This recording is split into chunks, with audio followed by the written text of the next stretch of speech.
आज life process की part 2, life process part 2, heterotrophic nutrition in plant. Plant में heterotrophic, जैसा कि आपने पढ़ा इसके पहले के वीडियो में देखा था, autotrophs, autotrophic nutritions, green plants prepare their own foods by the different raw materials and their the product is glucose। यहां हम लोग देखेंगे क्या heterotrophic mode of the nutrition in plant, इसकी सेकेंड पार्ट है प्लांट में heterotrophic nutrition. What do you means by the heterotrophs? Heterotroph as made up by the two words heteros and the trophy. Hetero means other and the trophy means nutrition. That means nutritions obtained from the other plants जो है वो अपनी food जो है वो nutrients जो है दूसरी ऑर्गेनिज्म से, दूसरी प्लांट से प्राप्त करते हैं, उसको ही क्या कहते हैं? Heterotrophic mode of the nutrition. ये आखिर क्यों ऐसा करते हैं? Because it have the lack of the chlorophyll. वे प्लांट्स जिसमें क्लोरोफिल नहीं होता है and can not be utilise the sunlight, और वो सनलाइट का यूटिलाइजेशन नहीं करते हैं अपनी फूड को प्रिपरेशन करने के लिए। उनमें क्या है भाई? तो क्लोरोफिल है ही नहीं, केमिकल रिएक्शंस होगा ही नहीं, और वे लाइट सनलाइट का यूटिलाइजेशन भी नहीं करते हैं। On the basis of the heterotrophic nutrition plants are the classified into different categories. Plants are the classified into the different categories. The first is the parasitic plant. Good example is the cuscuta. आपने cuscuta को देखा भी होगा, इसको हिंदी में अमरबेल भी कहा जाता है। ये इसकी जो होती है लताएं होते हैं वो थीन फाइबर्स लाइक दी स्ट्रक्चर्स होती है, और वो किसी प्लांट्स के ऊपर में क्या होते हैं? ग्रो करते हैं, और उसी प्लांट से क्या होगा? वे अपने न्यूट्रिशंस को लेते हैं और अपनी ग्रोथ एंड डेवलपमेंट्स करते हैं। Parasitic plants, the cuscuta, good example. Second is the saprophytic plant, that is the fungi and the some bacteria. It have also the lack of the chlorophyll. ये अपनी foods जो है dead and decaying matter के ऊपर में, चाहे वो plants की प्रोडक्ट हो या एनिमल की प्रोडक्ट हो, यदि वो डेड किए और वो फंगी और बैक्टीरिया के द्वारा डिकम्पोज हो जाते हैं और उसकी न्यूट्रिएंट्स को वे लेकर अपनी ग्रोथ करते हैं।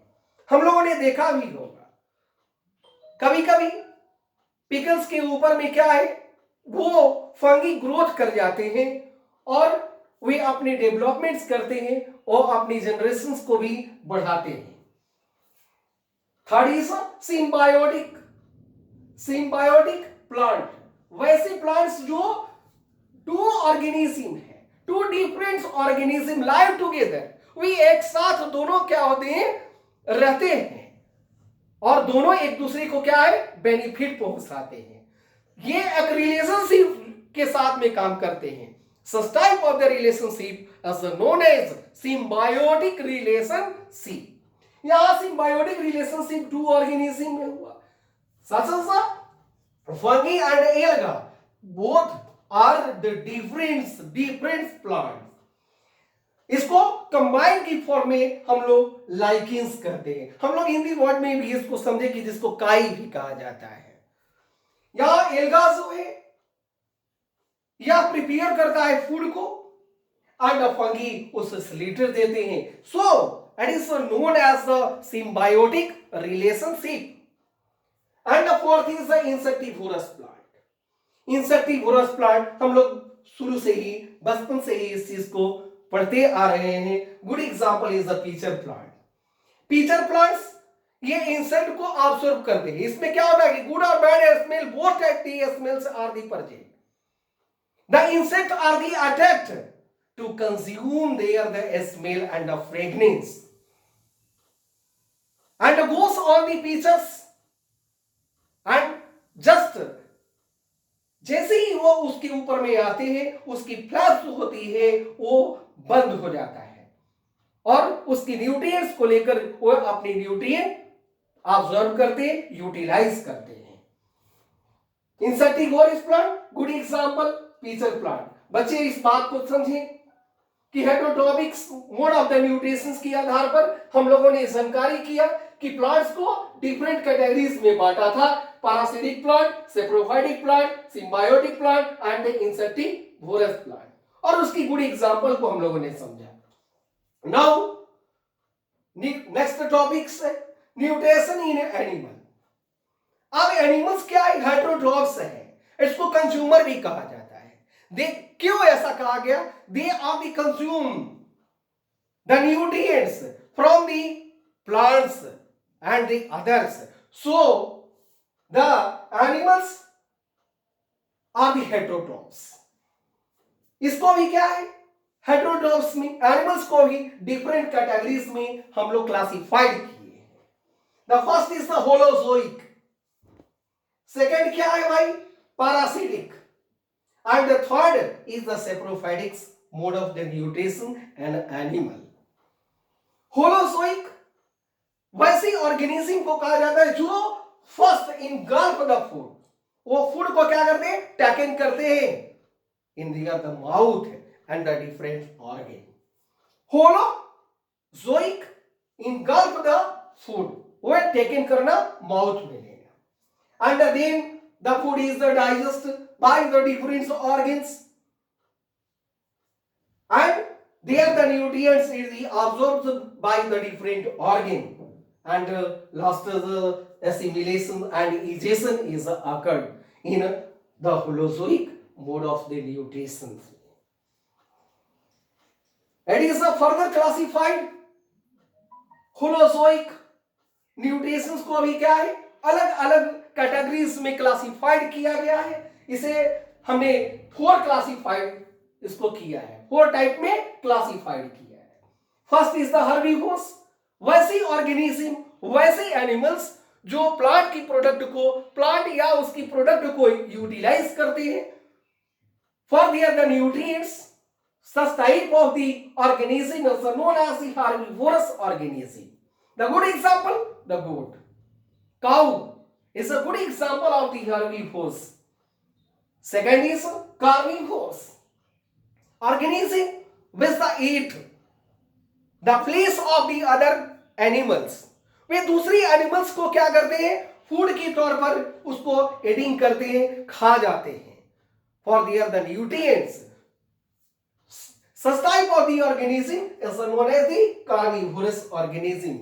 Good example, the cheetah, tiger, lion, and the third is the scavenger.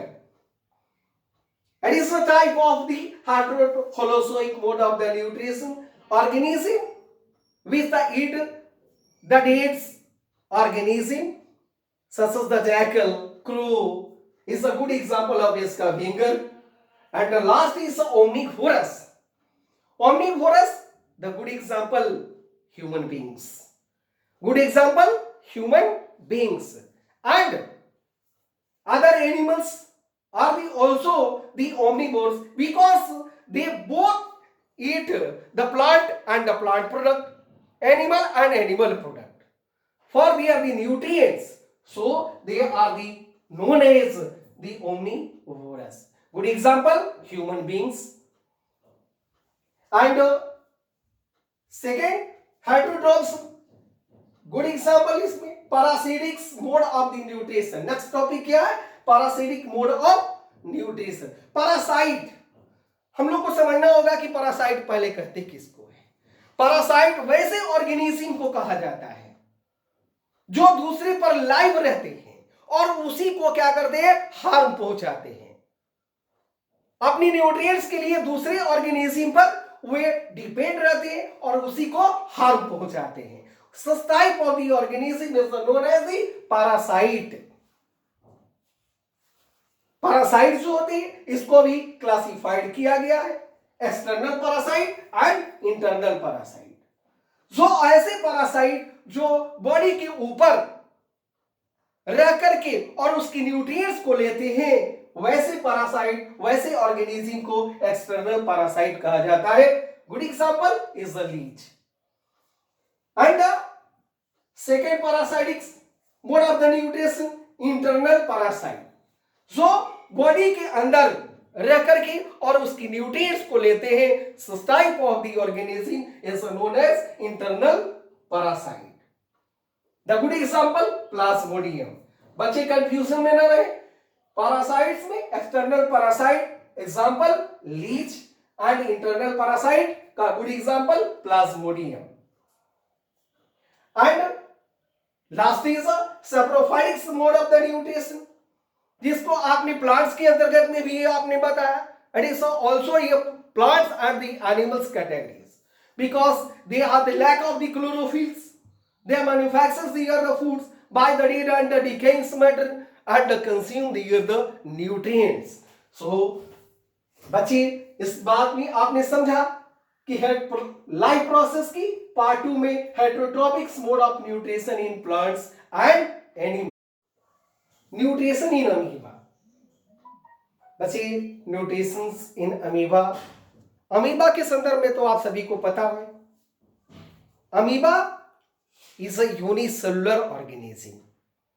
Amoeba जो होता है वह सिंगल सेल एनिमल्स है। क्वेश्चन यहां पर है, अमीबा आखिर पाए कहां जाते हैं?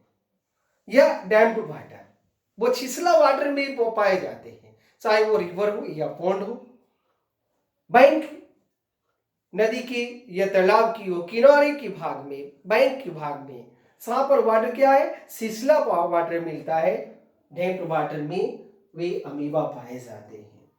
तो ये सिंगल सेल जो ऑर्गेनिज्म है, बड़ी ऑर्गेनिज्म, कॉम्प्लेक्स ऑर्गेनिज्म जो है, वे तो फूड अपनी माउथ के द्वारा डिकेन कर लेते हैं, इंजेक्ट कर लेते हैं।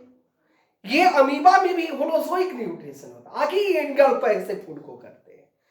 It is so tiny, they cannot be seen with the naked eyes, और ये छोटे हैं, तो फिर इसकी फूड भी कैसा होगा भाई? हमारे मन में तो क्वेश्चन आए। तो इनकी फूड भी क्या है? सो टीनी और भी छोटे होंगे, और वे अपनी फूड जो है इनगल्फ करते हैं by the help of the pseudopodia. Question है कि सीडोपोडिया मींस क्या होगा? सीडोपोडिया दो वर्ड से मिलकर बना है, सीडो और पोडिया। फर्स्ट पॉइंट है pseudo and the second is podia. Pseudo means false and podia means feet. तो इसका मतलब क्या हुआ? With the help of the pseudopodia, amoeba that takes near the food, engulf near the food, and it also the help in a locomotion. वो उसको एक जगह से दूसरी जगह चलने में भी मदद करता है। तो सीडोपोडिया का रोल जो है अमीबा में सबसे ज्यादा होता है। जैसा कि हमने अभी बताया आपको कि अमीबा जो है यूनिसेलुलर ऑर्गेनिज्म है, और यूनिसेलुलर ऑर्गेनिज्म होने के नाते इसमें सेल ऑर्गेनेल्स भी पाए जाते हैं। इसमें प्लाज्मा मेम्ब्रेन भी होगा, साइटोप्लाज्म भी होगा, इसमें न्यूक्लियस भी होगा, and other organelles like the lysosomes, food vacuoles, ER, and the other ribosome and other organelles also are the present. जैसे ही आपने डायग्राम के माध्यम से इसको समझने के प्रयास करें, ये अमीबा है जिसकी कोई फिक्स स्ट्रक्चर नहीं होता है, इसका अपना कोई फिक्स स्ट्रक्चर नहीं है, उनकी इरेगुलर शेप में होता है। जैसे भी आप इसको ड्राइंग बनाएंगे वो सब सही होता है। आपने देखेंगे कि सीडोपोडिया जो है इसकी चारों तरफ में ये फिंगर लाइक दी प्रोजेक्शन है, और ये फिंगर लाइक प्रोजेक्शन को सीडोपोडिया कहा गया। इसमें क्या भाई? न्यूक्लियस है। फूड पार्टिकल्स जैसे इसके नजदीक में आता है वो क्या है, इलास्टिक लाइक दी प्रोजेक्शन है, वो फैलता है और सिकुड़ जाता है। एक बात बच्चे समझने की बात, हमने वर्ड बताया इलास्टिक लाइक। किसी भी इलास्टिक को आप कितनी तक फैला सकते हैं भाई? एक ऐसी टाइमिंग आएगा कि वो इलास्टिक क्या होगा, ब्रेक कर जाते हैं। लेकिन फूड जो होता है वो सॉलिड फूड होते हैं। तो जैसे ही इसकी नजदीक में वो फूड आया तो इसकी साइटोप्लाज्म क्या होते हैं, नीचे की ओर धंसते हुए चला जाता है। जैसा कि आपने सेकंड डायग्राम में आप देखेंगे, यहां इसकी फूड पार्टिकल्स हैं और जैसे ही फूड पार्टिकल्स इस पार्ट में पहुंचा, ये क्या हुआ, इसकी साइटोप्लाज्म की जो प्लाज्मा मेम्ब्रेन है वो नीचे की ओर वो कप लाइक भी प्रोजेक्शन बना देते हैं। Here it is a cup like projection. Then ये कप लाइक प्रोजेक्शन क्या है, ब्रेक कर जाता है अंदर में और ये फूड वैक्यूल्स के अंदर ये फूड पार्टिकल्स पहुंच जाते हैं। जहां अब इसमें क्या होगा भाई, जैसा कि होलोजोइक मोड ऑफ न्यूट्रिशन में आपने पढ़ा, इंजेक्शन, इनगल्फ तो हो गया, injection is a completed, then the digestion. अब ये इसमें डाइजेशन के लिए वो लाइसोसोम के अंदर डिफरेंट तरह के हायर रिएक्टिव एंजाइम पाए जाते हैं जो उसकी फूड को क्या करता है, ब्रेक डाउन कर देता है, सिंपलर फॉर्म में पहुंचा देता है। वो फूड अब इसकी साइटोप्लाज्म के अंदर वो डिफ्यूज कर जाते हैं और उसकी यूटिलाइजेशन वे अमीबा अपना करता है। यूटिलाइजेशन किया, असिमिलेट किया, and if the food is it is not a food, what will be happen? Then it is outside, it is the break near the part of the pseudopodia and outside near the body, it is ingestion। और हमने इसमें समझा कि amoeba में भी क्या होता है, ingestion, digestion, absorption, assimilation and ingestion. Amoeba जैसा कि मैंने बताया है कि amoeba is a single celled organism. The food may be the takens by the entire surface, किसी भी पार्ट में कहीं से भी वो फूड क्या होते हैं, इंटर कर सकते हैं। And by the using the finger like the projection is the known as the pseudopodia. Thank you. उम्मीद है कि बच्चों को यह digestion in nutrition in amoeba, digestion, assimilation, ये सारी आप लोग को समझ में आ चुकी होंगी। Thank you to all.